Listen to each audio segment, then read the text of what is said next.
7월 1일 오늘의 말씀은 예레미야 26장 1절에서 15절입니다.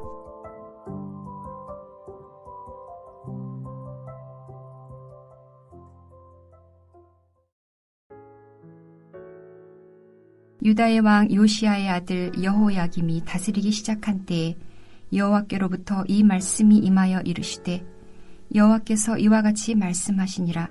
너는 여호와의 성전뜰에 서서 유다 모든 성읍에서 여호와의 성전에 와서 예배하는 자에게 내가 내게 명령하여 이르게 한 모든 말을 전하되 한마디도 감하지 말라. 그들이 듣고 혹시 각각 그 악한 길에서 돌아오리라. 그리하면 내가 그들의 악행으로 말미암아 그들에게 재앙을 내리려 하던 뜻을 돌이키리라. 너는 그들에게 이와 같이 이르라.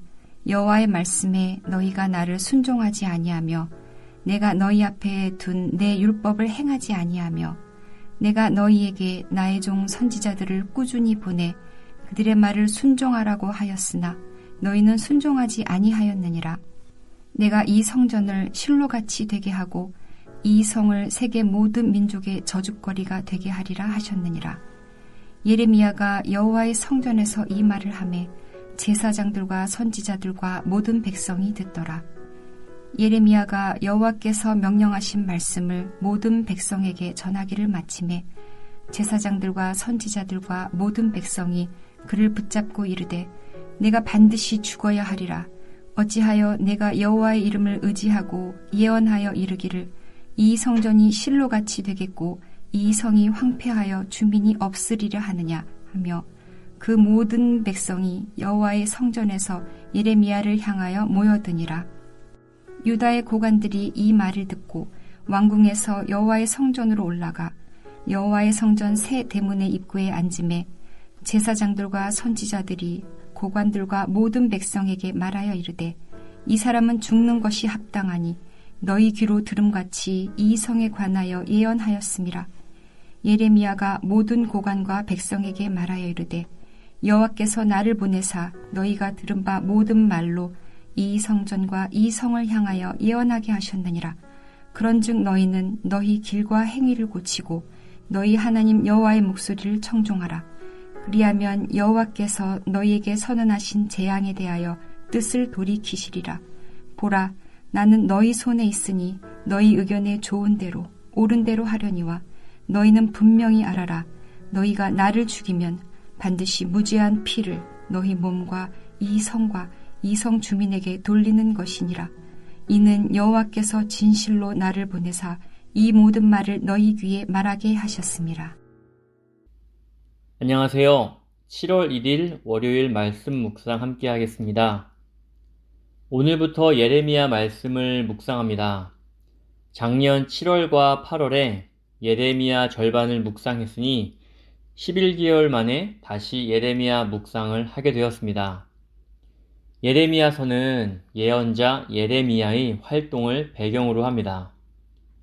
예레미야는 이스라엘의 제사장으로서 남유다가 멸망하기 전 몇십 년 동안 예루살렘에 살면서 활동했습니다. 우리는 예레미야 26장부터 다시 묵상을 시작하는데요. 예레미야는 내용상 1장부터 25장을 전반부로 26장부터 52장을 후반부로 나눌 수 있습니다. 전반부를 간략하게 요약하겠습니다. 전반부인 1장부터 25장은 이스라엘을 향한 하나님의 꾸짖음과 경고입니다. 이스라엘은 하나님과의 언약을 어겼습니다. 그들은 온갖 방법으로 가나안의 이방신을 받아들여 우상 숭배를 일삼았습니다. 이스라엘의 큰 문제는 백성을 바르게 지도해야 할 지도자들의 타락이었습니다. 지도자라 불리는 제사장, 선지자, 왕은 하나님과 맺은 언약과 율법을 저버립니다. 이스라엘 사회를 안전하게 유지해야 하는 지도자들의 타락은 매우 큰 문제였습니다. 정의가 사라지고 불법이 만연한 사회가 되어버린 겁니다. 지도자들이 하나님의 말씀을 가르치지 않기 때문에 백성도 배울 수 없었겠지요. 하나님의 말씀이 전수되지 않고 지켜지지 않은 결과 취약계층인 고아와 과부, 나그네와 아이들이 학대를 당하게 됩니다. 하나님께서는 예레미야를 통해 이런 이스라엘의 타락을 꾸짖고 경고하십니다. 이것이 전반부의 내용입니다. 학자들이 예레미야를 전반부와 후반부 둘로 나누었는데 그 기준은 25장입니다. 전반부의 마지막 장인 25장은 바벨론 왕 느부갓네살이 예루살렘을 파괴하고 이스라엘을 포로 삼을 것을 말합니다. 하나님의 경고를 실현할 북방의 민족이 바벨론으로 처음 등장하는 것이 25장입니다.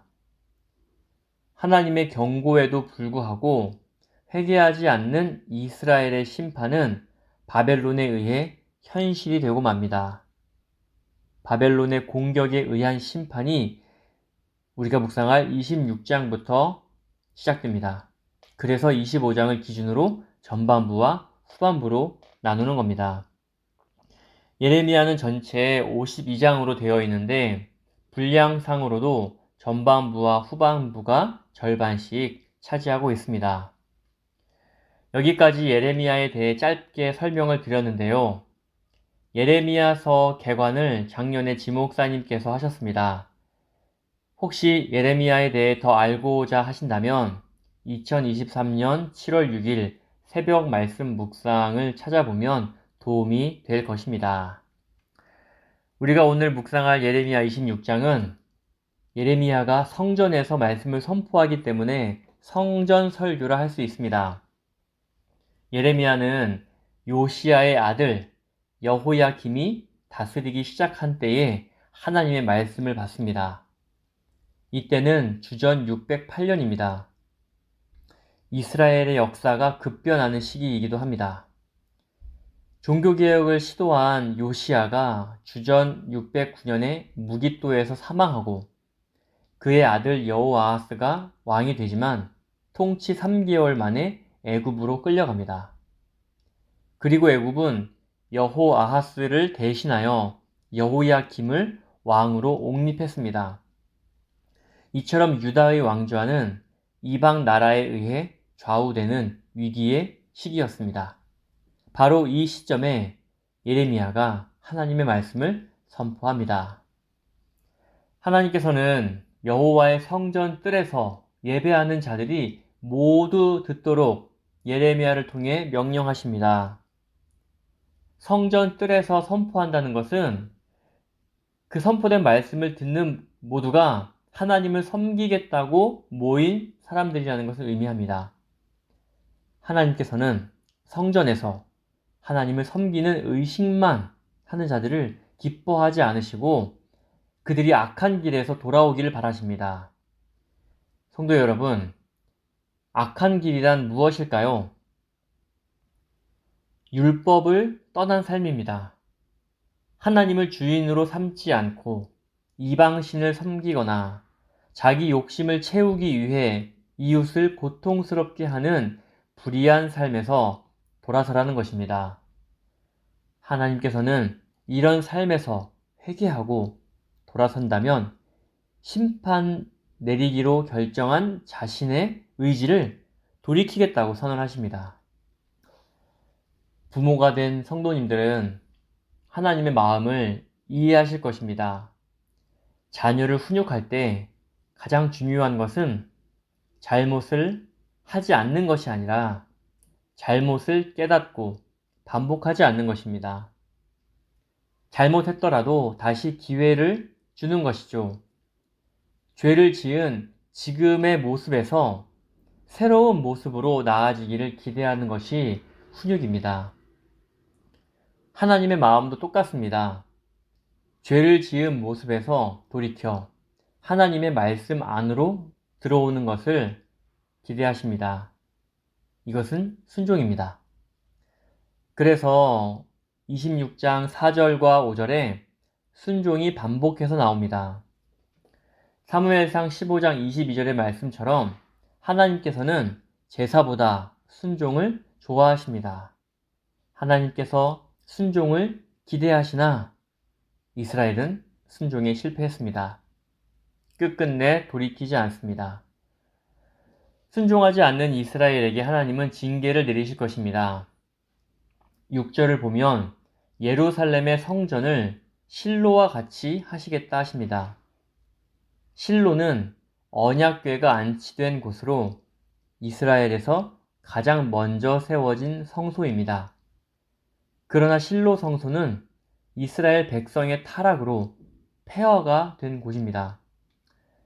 만약 회개하지 않는다면 실로와 같이 예루살렘 성전도 폐허가 될 것입니다. 6절에 이 성을 모든 민족의 저주거리가 되게 하리라는 말씀이 나오는데 여기에서 이 성은 예루살렘 도성을 가리킵니다. 그러므로 성전뿐만 아니라 도시 전체가 멸망하게 되는 것입니다. 예레미야가 성전에 서서 선포한 이 말씀을 성전에 있던 제사장들과 선지자들과 모든 백성이 들었습니다. 이제 말씀에 대해 반응해야 합니다. 그들은 과연 어떻게 반응할까요? 그들은 예레미야를 붙잡고 죽이려고 합니다.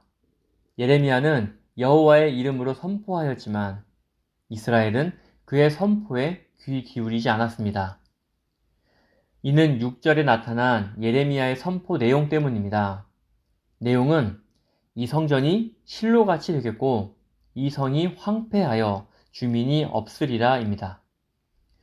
사람들이 몹시 화가 난 이유는 예레미야의 이 선포가 이스라엘이 의존하고 있던 성전 신학과 정면으로 배치되기 때문입니다. 성전 신학이란 여호와 하나님이 이스라엘 백성과 함께 하신다는 사상입니다. 특히 성전은 하나님이 임재하시는 상징적인 곳입니다. 그래서 그들은 성전에 임재하시는 하나님이 자기 백성을 안전하게 지켜주실 것이라 믿었습니다. 시편 46편 7절이 이런 신앙을 담고 있습니다. 만군의 여호와께서 우리와 함께 하시니 야곱의 하나님은 우리의 피난처 시로다. 이스라엘의 지도자들과 백성이 보기에 예레미야는 자신들의 안전을 허물고 있는 발언을 하고 있습니다. 그러하기에 예레미야의 말이 하나님께로부터 왔다고 생각하지 않았습니다. 이런 이유 때문에 그들은 예레미야를 고발하고 그를 죽이려고까지 한 것입니다. 유다의 고관들이 이 말을 듣고 성전에서 재판을 엽니다. 하지만 이 재판은 이미 모든 것이 결정되어 있는 듯 합니다. 신명기는 우상 숭배를 종용하는 자라 할지라도 두세 사람이나 세 사람의 증언으로 처형하라고 명령하기에 형식적으로 재판을 하고 있을 뿐입니다. 그 당시 예언자는 예레미야만 있었던 것은 아니었습니다. 많은 예언자가 활동했습니다. 예레미야 한 사람은 성전의 파괴를 예고하지만 나머지 다수의 예언자는 그렇게 말하지 않는 상황이었습니다. 우리가 그 자리에 있었다면 누구의 말을 신뢰했을까요? 아마도 하나님의 임재의 상징인 성전이 파괴될 것이라 생각한 사람은 극히 소수이지 않았을까요? 성전 파괴를 말하는 예레미야가 틀렸다고 많은 사람들이 생각했을 것입니다. 그런데 역사는 누구의 말이 옳다고 인정해 주었을까요? 역사는 예레미야의 말이 진짜 예언이었음을 증명해 주었습니다. 본문 12절부터 15절은 자신을 고발한 것에 대한 변론입니다. 예레미야는 자신을 보내 말씀을 선포하게 하신 분이 하나님이심을 분명히 말합니다. 그럼에도 불구하고 종교 지도자들은 자신들의 신념과 배치된다는 이유로 예언자의 말을 듣지 않습니다. 3절에서 예레미야는 악한 길에서 돌이키라고 말했다면 이번에는 조금 더 직접적으로 너희 길과 행위를 고쳐야 한다고 말합니다. 만약 너희 길과 행위를 고치고 하나님의 목소리를 듣는다면 하나님께서도 재앙에 대한 뜻을 돌이키시리라 말합니다. 이것도 3절에서 했던 이야기의 반복입니다.